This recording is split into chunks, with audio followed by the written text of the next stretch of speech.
Welcome to the Revenue Marketing Report powered by Caliber Mind. This is your podcast for B2B marketers who are looking to level up. I'm your host, Camela Thompson, and today I'm joined by Debe Rapson. Deb, welcome back. You made it to the third and final day, and we're going to be talking about small steps everyone can make to support diverse coworkers. And I was really thinking this was such a great pairing with our other 2 days because there are strategies we can employ in meetings, one-on-ones, other places. What are some that have worked for you? That's a great question. I think that ensuring that, that we're really lifting women up and allowing them to be heard and to be their authentic selves, just tactically coming from that place in your heart, I think those are really important tactics, asking questions and listening, even when those questions, can be hard. I think doing that and really listening to people and helping them, kind of get to the place for alignment. Those are some of the tactics that I've used. And there are all sorts of tactics that you can use in group situations as well to just make sure that everyone around the table is being heard. And by the way, that's not just for, the only woman or two or the only person of color or whatever the diverse person is sitting around the table. I think that it's really just about facilitating that for the people on our teams, making sure that everybody gets to weigh in. Yeah. And I really like something you said. I think it was yesterday when you said, don't necessarily assume what someone says, just ask them what they meant. I love that. I am a huge fan of nonviolent communication.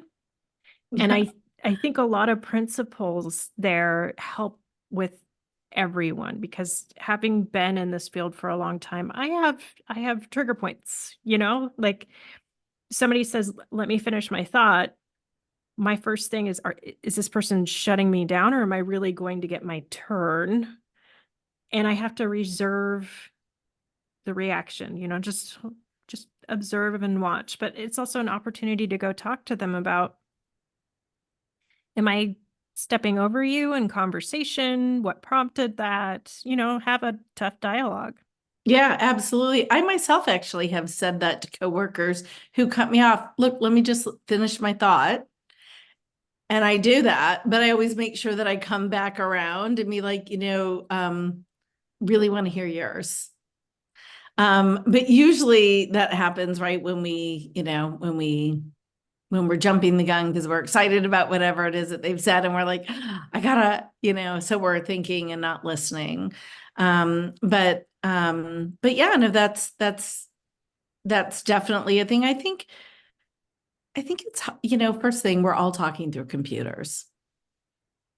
So we're not breaking bread together as much, we're not shaking hands, we're not, we're having eye contact, but it's through the computer, right? So I think that what we have to do is remember that there are things going on behind people. There's a whole world of things going on behind their computer, in the other room, and you never know what just happened. Did somebody's, relative just die? Or like, you never really know where people are coming from. And so, I think that sometimes we come in with our, pretty strong personal agendas. And it's just important. And like, most of us are not doing life saving work here. Right. So I think we can all just kind of take a big deep breath and realize that nothing is really probably truly mission critical or that's going to save the world. So just sometimes taking that step back and that moment of breaking and just listening and trying to seek to understand where people are coming from, because I think we are all somewhat isolated. you know? Yeah. And yeah, right. I mean, it's, and so you never know exactly where they're coming from. And so the tactic is I really try to, and it's hard. It's hard to do. I'm certainly not perfect at it, but I do try to seek to understand, and just be real with people.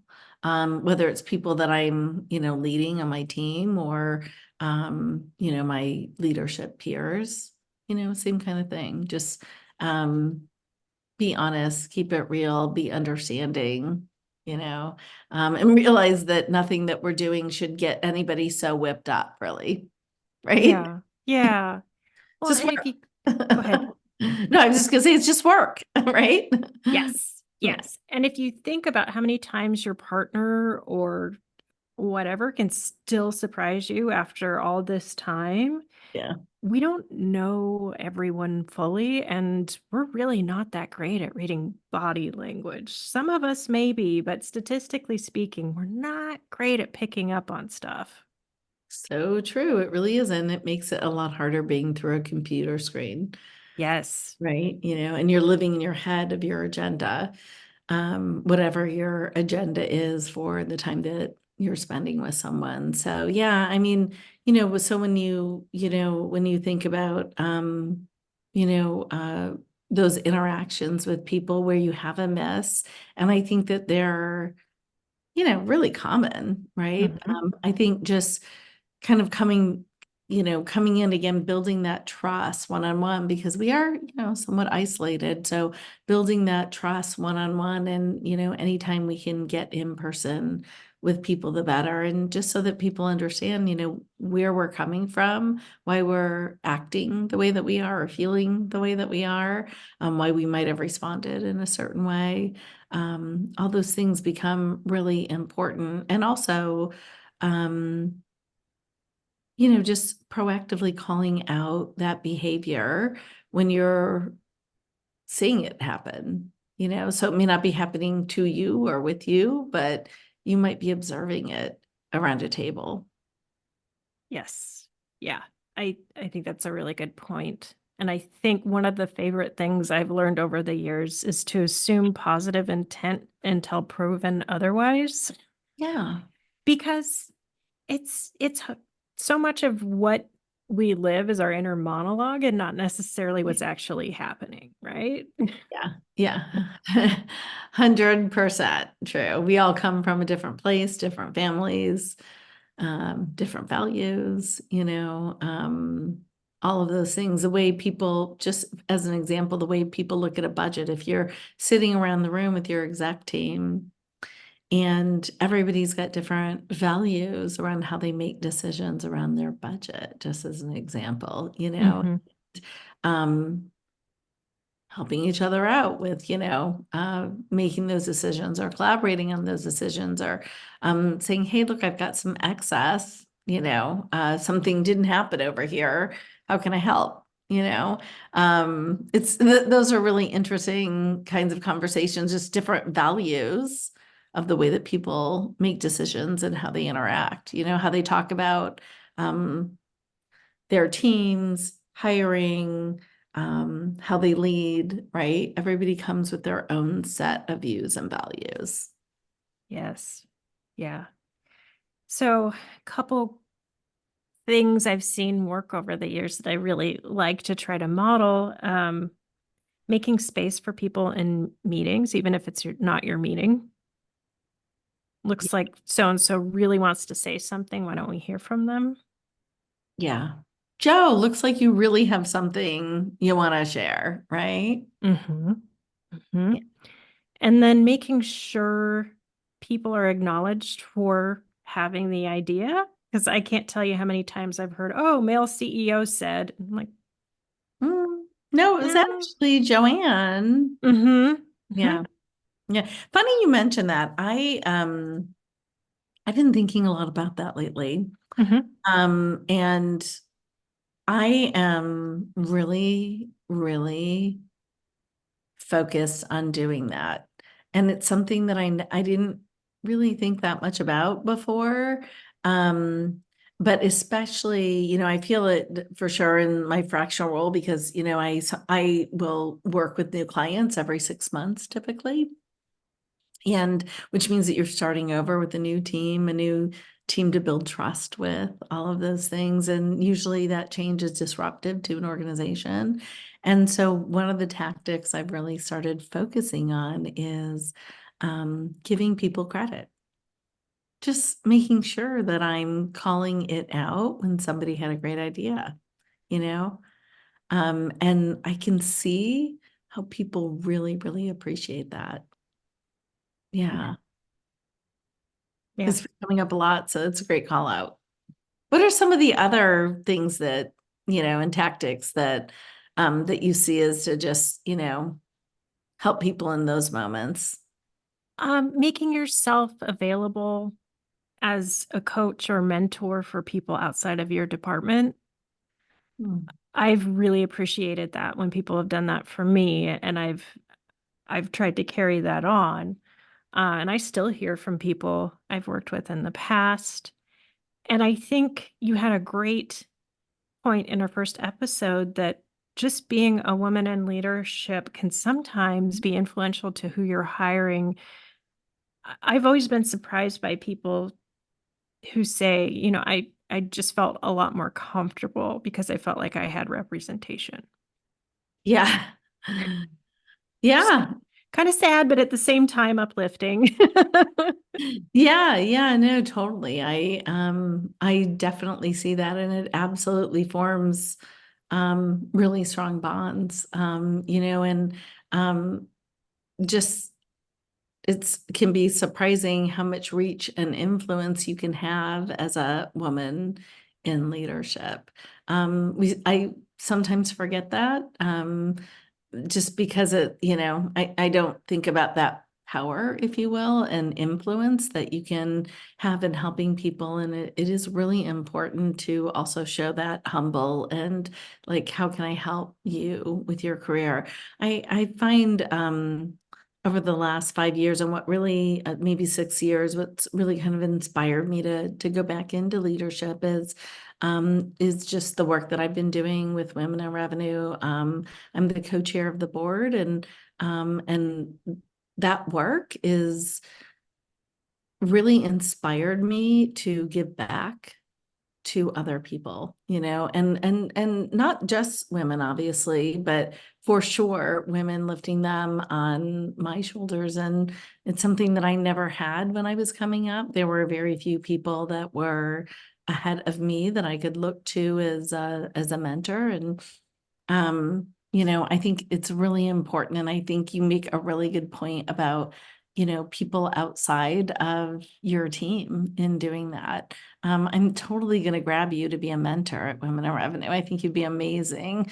You. Get you involved. But I mean, that's it, that giving back and helping people is such a enriching experience. Like it's almost feels really as good for me as it does for the other person when I'm giving to them. And I'm always so grateful when people are willing to do that for me too.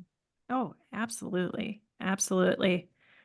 I am so grateful for an early boss I had who really hit it home that networking is important and you need to take advantage of all of those opportunities.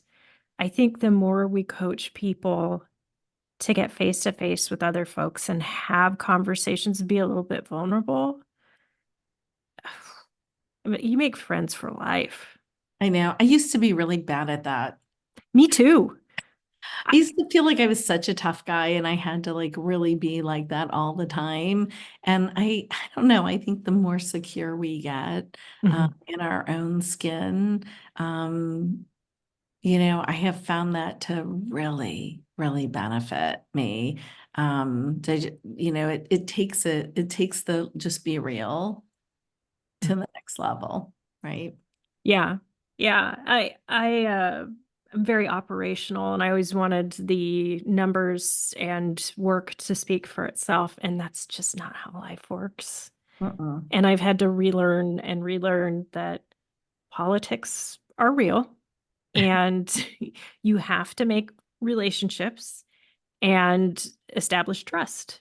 It's Yeah. just the numbers don't matter if they don't trust you as a human. Right. They won't trust the numbers if they Nope. don't trust you as a human. Yeah, no, it's really true. And again, that's what's hard about the moment that we're in, not being in offices, not being in person with people. It can be challenging to create that kind of rapport and build that kind of trust. It takes an investment of time. And we're all in back-to-back meetings all the time. And and so you've really got to manage your calendar, and make sure that you make time not only for yourself during the day, but also for those kinds of conversations and for those mentorship kinds of conversations, because that's what makes, for me at least, that's what makes working fun, is the relationships. That's what makes life fun for me, is the relationships. But then I'm a salesperson, so that's what I love. Hey, I'm an introvert and I feel the same way. So introverts can like people too. Right. Oh, Deb, Exactly. thank you so much for this wonderful conversation. I'm sure people are nodding their heads and this is resonating. Where can people find you to network? Definitely on LinkedIn. It's Debe Rapson. So feel free to reach out there, or or to reach out and ping me on Women in Revenue. I'm very involved and very accessible there, and I do love to network. Wonderful. We'll have those links in the show notes. Listeners, thank you so much for tuning in to the Revenue Marketing Report. Please tell 2 friends, subscribe, download, whatever you can helps. And for those of you looking for more great content like this, check out calibermind.com.